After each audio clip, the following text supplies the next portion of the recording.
This family friend speaking on GMTV earlier says the family's frantic. They've been looking themselves, they walked along the hedgerows and they've been out shouting, but there's nothing else they can do unless they get support from the police over there or the police here. That's Jill Rennick. She told GMTV the shutters on the hotel room had been broken and the family believe their daughter's been taken. Well, as you can imagine, as a mother, it's the worst thing for anybody to happen. She's been taken. She's been taken, that's all they know.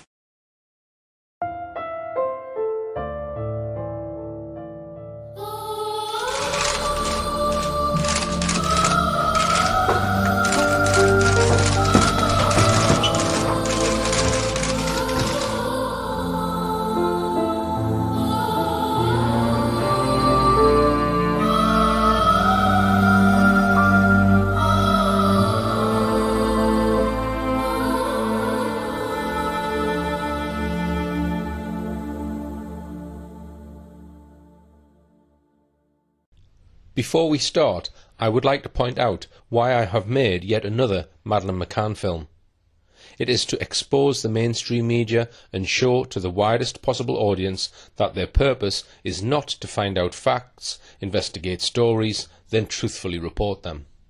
The mainstream media are used on a daily basis across all publications by an elite few for a range of nefarious purposes. Mainstream media publications are no more than information prostitutes who serve those with enough money or power to help them with their disgusting agendas. When watching this film, please make a note of any time a mainstream media publication is mentioned and note what their motive is for reporting their story. Note also the disgraceful level of access held throughout by Clarence Mitchell to be able to seemingly plant any story into any British newspaper he wished. We suspect that whenever any news item has been written which includes quotes or opinions from a friend of the McCanns, this friend is always in fact the media spin doctor Clarence Mitchell. In my first documentary about the reported disappearance of Madeleine McCann, I gave an overview of the case. I presented the evidence of the alerts provided by 2 cadaver dogs, which suggested that there had been a body in the McCanns' apartment. I looked at how the McCanns reacted to these disturbing results, and I went on to take a detailed look at the assortment of highly controversial detective agencies and individuals, some of them criminals, who were supposedly employed to look for Madeleine. And in the final part of that film, I give details of how state security and intelligence agencies like MI5 and Special Branch and the government's top PR staff have been involved in this case from the start. In my second film, I explained the extraordinary story of how the 2 main figures thought to have been Madeleine's abductor, Tanner Man and Smith Man, were possibly fabrications, to try to prove that there was an abductor, when, as my films have shown, there was no evidence whatsoever of one.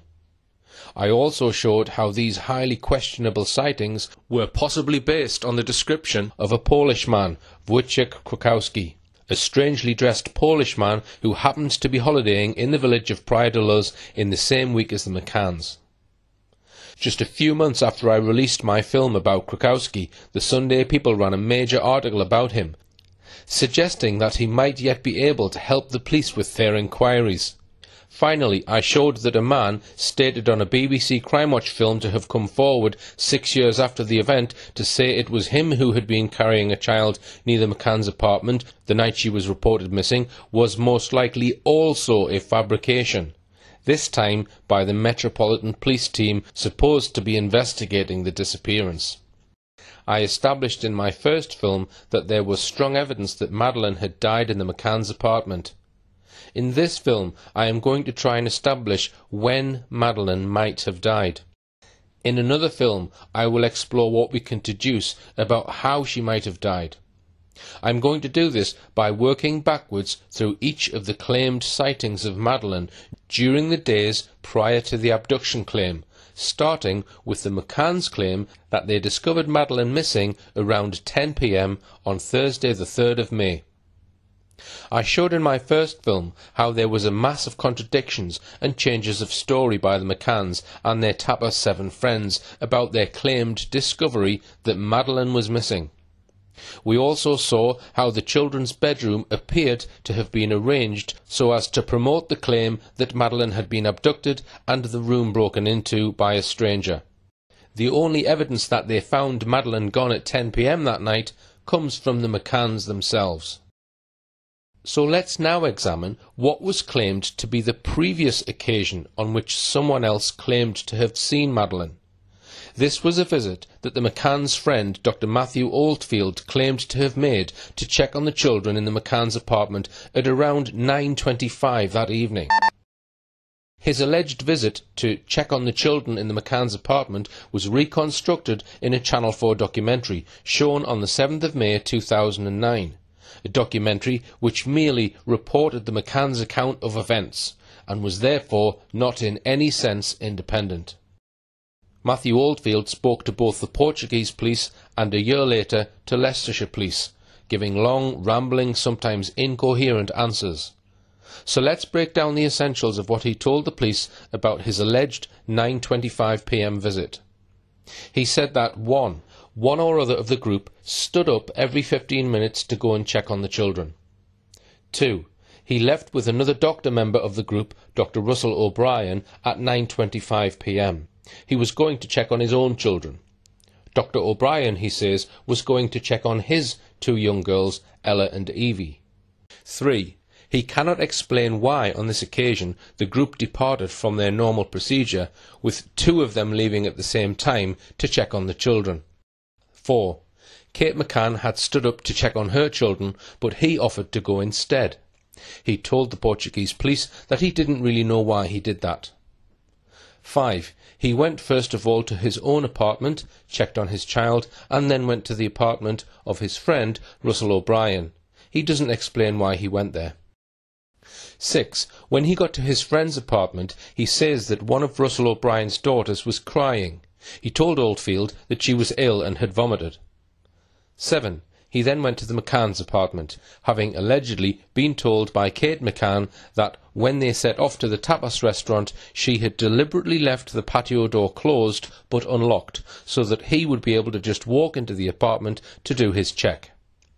8. He noticed the door to the children's room was half open, or, as he puts it more accurately, 50 degrees open. 9. He says he didn't actually go into the children's room. 10. He can't recall how near he got to the children's room. 11. He could see the children in their cots in the middle of the room, but not Madeleine, who was sleeping in a bed by the wall. 12. He says he recalls that the curtains, which he says were green in colour, were drawn closed. But the curtains were not green, as the photographs of the apartment clearly show. They were blue and white. 13. He wasn't sure if the window was open or not. 14. He can't recall if the shutters were open or closed. 15. He thought that there was more light in the children's room than in his own children's room that he had checked earlier. 16. He had the feeling that some light was coming from the outside, possibly because he says the blinds were partly up. 17. He is sure that when he passed by the McCann's window half an hour earlier, that the shutters had been raised. So let's now unpick that statement. Despite him claiming that members of the group were doing their own check every 15 minutes, which was later contradicted by the other members of the group who claimed they were checking every half hour on this occasion, for some unknown reason, two of them leave the table to do their checks together. It's important to emphasise at this point that, going by the witness statements of the McCanns and all their friends, this was the very first time in the whole week that anyone had offered to check on another member's children. But even then, there are so many contradictions and inconsistencies about what the group all say about the events of that fateful evening that we really have to take any statement they make about those events with a very large pinch of salt. Oldfield must have taken a good look at the curtains, as he notices they were closed. He also noticed that the apartment seemed light. Yet, when asked by the police what colour they were, he gets it wrong. He says green, when in fact they were blue and white. Let's now take a look at what Kate McCann says about this occasion. She states that as she got up to check on the children, Matthew Oldfield said to her, "I'll check on Maddie for you." Now, why would Oldfield say that? There were 3 children in the McCann's apartment. Why didn't he say, "I'll check on the children for you"? That alone suggests the accounts of both Matthew Oldfield and Kate McCann may be fabricated. Second, would the McCanns really have left their apartment unlocked? Very few people on holiday would leave their money, valuables, passport and credit cards in an unlocked apartment, never mind 3 children under 4. And when we look in detail at what Oldfield does and doesn't say in his statement, it has the appearance of having been carefully crafted in order to back up Jane Tanner's claim that she saw the abductor at about 9:15 p.m. Jerry McCann says he finishes his alleged check on the children at 9:10 p.m.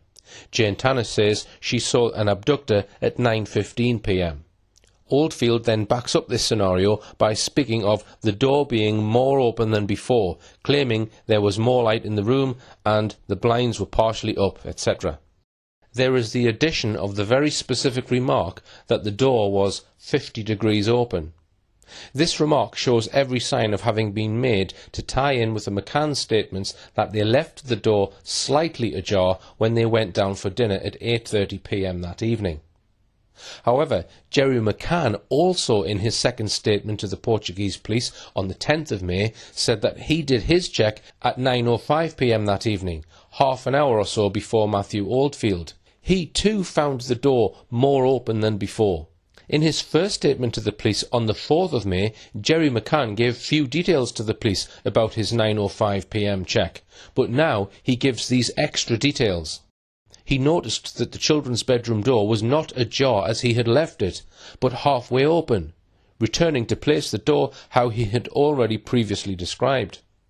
So he says the door was left ajar, they went down for dinner at 8:30 p.m, then he found it half open, 45 degrees, and then, as he leaves the apartment, he closes the door again, leaving it ajar. Jerry McCann seems in this statement to be trying to convince the police that someone may have entered the flat before his check. Then Matthew Oldfield comes along half an hour later and comes up with a tale that suggests that someone may have entered the apartment after Jerry's check. I suggest that they were all trying much too hard to show that an abduction really happened.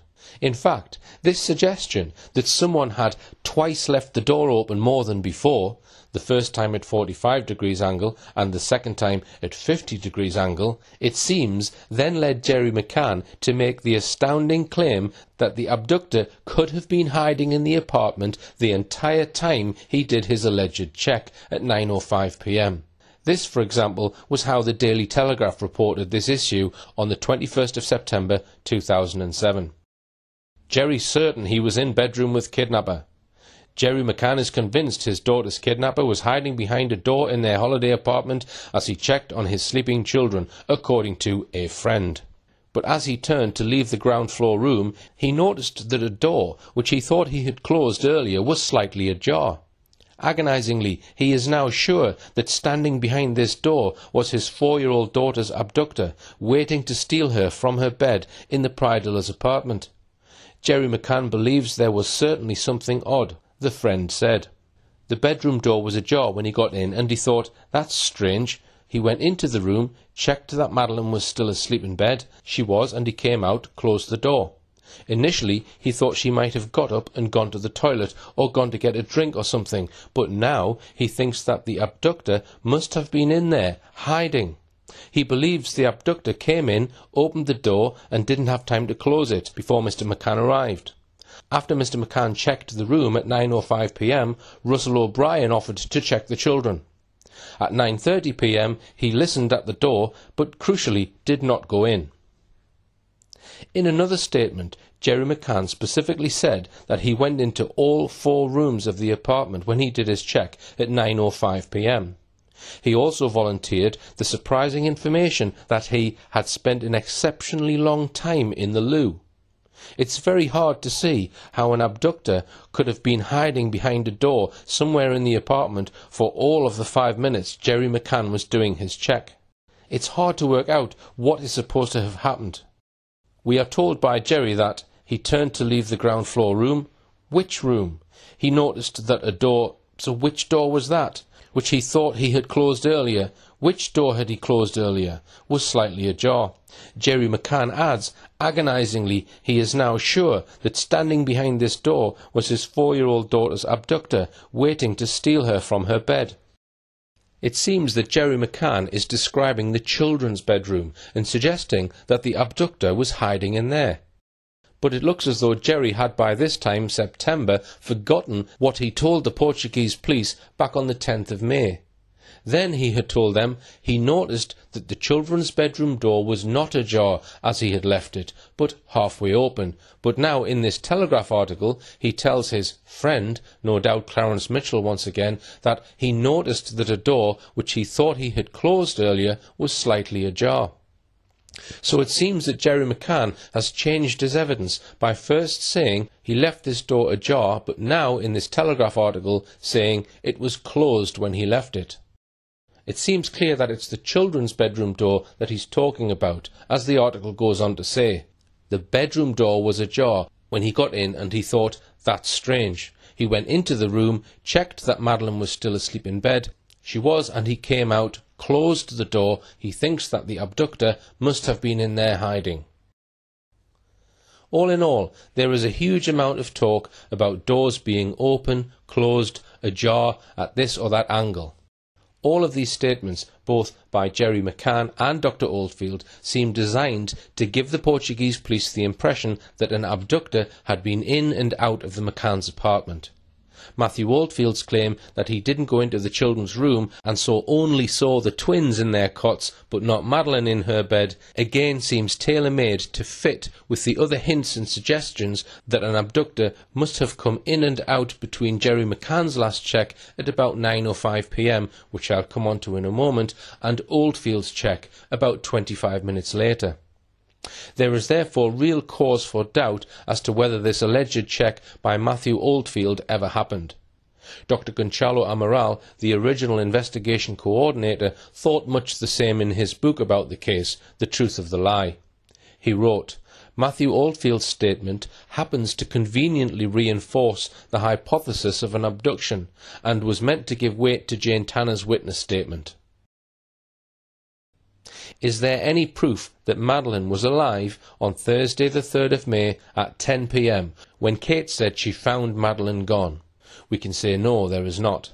Or at 9:30 p.m. when Matthew Oldfield says he checked the McCann's apartment? No, there is not. So we now go back in time from Oldfield's claimed check at 9:25 p.m. to the visit Jerry McCann says he made to his apartment at 9:05 p.m. to 9:10 p.m. when he says he saw all 3 children sleeping happily. Can we accept this as proof that Madeleine was alive? This is a statement made by one of Madeleine's parents. We have already established that there is strong evidence that Madeleine may have died in the apartment. If Madeleine did die in the apartment, then Jerry McCann's statement that he saw Madeleine on this occasion is known in law as a self-serving statement. In other words, it is of no evidential value whatsoever in a court of law. It has not been and cannot be corroborated.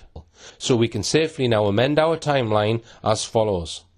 Between around 7 p.m. and 8:30 p.m. on the 3rd of May, the McCanns say they were with all 3 children, feeding them, bathing them, reading stories to them, and putting them down to sleep. There are several inconsistencies of their accounts of this period. For example, they gave 3 different versions of who read bedtime stories to the children: Kate, or Jerry, or both. But once again, whatever the McCanns say about this period of time, it is just another set of self-serving statements which cannot be corroborated by anyone else. So we have now gone back to 7 p.m. and still found no proof that Madeleine was alive. Now I come to the last time any third party is said to have seen the children, the alleged visit of David Payne to the McCanns' apartment at around 6:30 to 7 p.m. on the 3rd of May. I dealt with this in great detail in part 2 of my film, The True Story of Madeleine McCann. As I went through the statements of both Dr. David Payne and Kate McCann, I was able to identify an unbelievable 20 clear contradictions between their different versions of what happened. Here is a list of them. Kate McCann said Payne never came into the apartment. Payne said he calmly walked in and stayed there at least several minutes. Kate says she was in the shower at the time and hastily put on a towel to answer a knock at the door. Payne mentions nothing of this. Besides, a long-standing close friendship with the McCanns is not a neutral witness, so we can dismiss this claimed sighting, as indeed Dr. Conchalo Amaral also did in his book, and amend our timeline accordingly.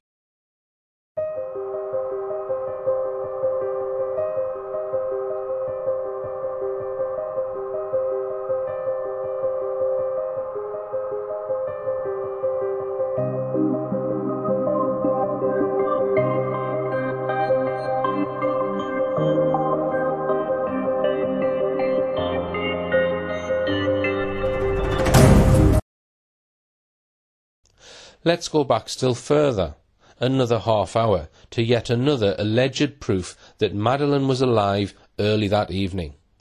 Namely the claim that there was video footage from the Paraiso restaurant in Praia de Luz of Madeleine dancing with her father at about 5:30 p.m. to 6 p.m. on the 3rd of May.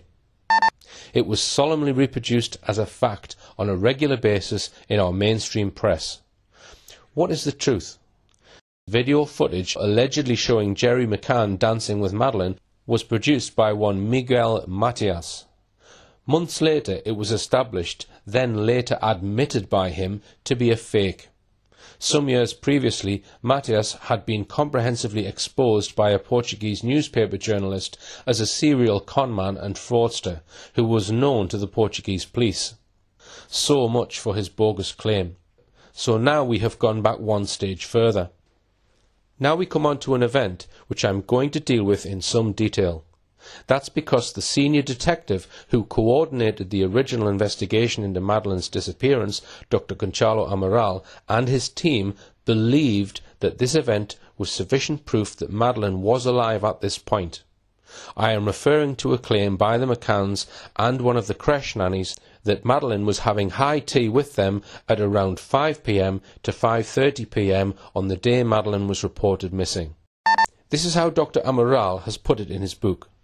The minor Madeleine McCann died inside apartment 5A of the Ocean Club in Praia de Luz on the night of the 3rd of May 2007. His senior detective inspector, Tavares de Almeida, wrote in his interim report, published 3 days after the McCanns were made suspects, the last time that the child was seen outside of the group by someone who can prove they saw her was around 5:35 p.m. when the parents went to pick her up at the creche. One Madeleine McCann researcher was so convinced that Madeleine was alive at the high tea that she wrote, "According to all the evidence, Madeleine was alive when Kate signed her out of the tapas area at 5:30 p.m. on the 3rd of May 2007. So Madeleine must have gone missing sometime between 5:30 p.m. and 10 p.m. that day." I'm now going to look into detail at the two creche nannies who say they can prove they saw her. Creche nanny Charlotte Pennington and another creche nanny, Catriona or Cat Baker, and examine the conflicting statements made about the alleged high tea. First, Madeleine was supposedly looked after all that week by Catriona Cat Baker. Let's first of all look, with the help of Cat Baker, at what creches there were that week and where they were located. Here is what she said to the Portuguese police. This type of childcare takes place in 4 different places according to the ages of the children. For children aged 4 months to 1 year, it is the baby club, which is close to the Ocean Club's main reception. For children aged 1 and 2 years, it is the toddler club, which is next to the tapas restaurant. The McCanns twins, Amelie and Sean, were in the toddler club.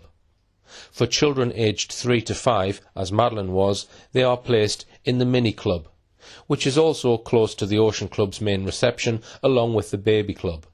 And finally, for children aged 6 to 9 years and from 10 to 13 years, they attend the junior club, which is close to the Millennium restaurant. Concerning the operating hours, Cat Baker tells us that there are 4 separate services. Mornings 9 a.m. till 12:30 p.m, afternoons 2:30 p.m. till 5:30 p.m, the dining out service 7:30 p.m. till 11:30 p.m. Children are watched in a room above the main Ocean Club 24-hour reception. There is no extra charge for this service, but parents must take and fetch their own children.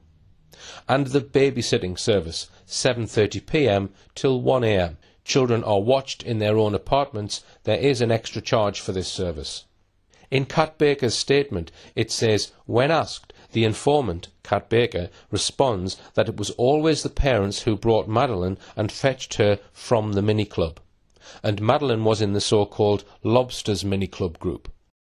We now know that for whatever reason, the McCanns and their friends did not take up the offer of either of these evening childcare services. Kat Baker also refers to a high tea that she says was regularly taken at about 5:30 p.m, with children, creche nannies and parents all present. She says this was taken elsewhere, however, at the tapas bar. But there is real doubt about whether this alleged practice of high tea every day that week at 5:30 p.m. was a regular fixture at all. Other witnesses do not confirm it. According to what we have been told, on that holiday the McCanns and their group took their children to their respective creches, one for the younger infants and toddlers and the other for the older infants, at about 9 to 9:30 p.m, then took them out for lunch between 12:30 p.m. and 2:30 p.m, then put them back in their creches and arrived to collect them at about 5:30 p.m. As I've said, Madeleine was in a small creche group called Lobsters, the one run by Kat Baker. Let's now move on to see what Kate McCann herself says in her book Madeleine about the high tea on Thursday the 3rd of May. Having arranged for Jerry to meet the children, I opted to go for a run along the beach, where I spotted the rest of our holiday group. I remember being fleetingly disappointed that we hadn't known they were all heading for the beach, as it might have been nice to have joined them. I wondered whether Madeleine had been okay about staying behind in the mini-club, the Lobsters, when Russ and Jane had collected Ella. I had finished my run at 5:30 at the tapas area, where I found Madeleine and the twins already having their tea with Jerry. The others had decided to feed their kids at the beachside restaurant, the Paraiso. So what are we being asked to believe here? First, that Kate, because she had gone for a run at this time, had pre-arranged for Jerry McCann to walk to collect Madeleine from the Lobster Group at the Ocean Club 24-hour reception area, several minutes' walk away from their apartment, and then walk back with Madeleine to the place where the high tea was being held by the tapas bar. This must have happened all in good time for him to be sitting there happily eating high tea with the children at the tapas bar, as Kate presumably jogged or walked back to join them all from the beach in her running gear after completing her run. Second, we're asked to believe that all the rest of their Tapas 7 group of friends had apparently decided not to bother about the high tea, instead taking all their children to the beach at the Paraiso restaurant for the afternoon. Kate claims she was a touch put out by this. Let's go on to consider what Kate says about what happened next.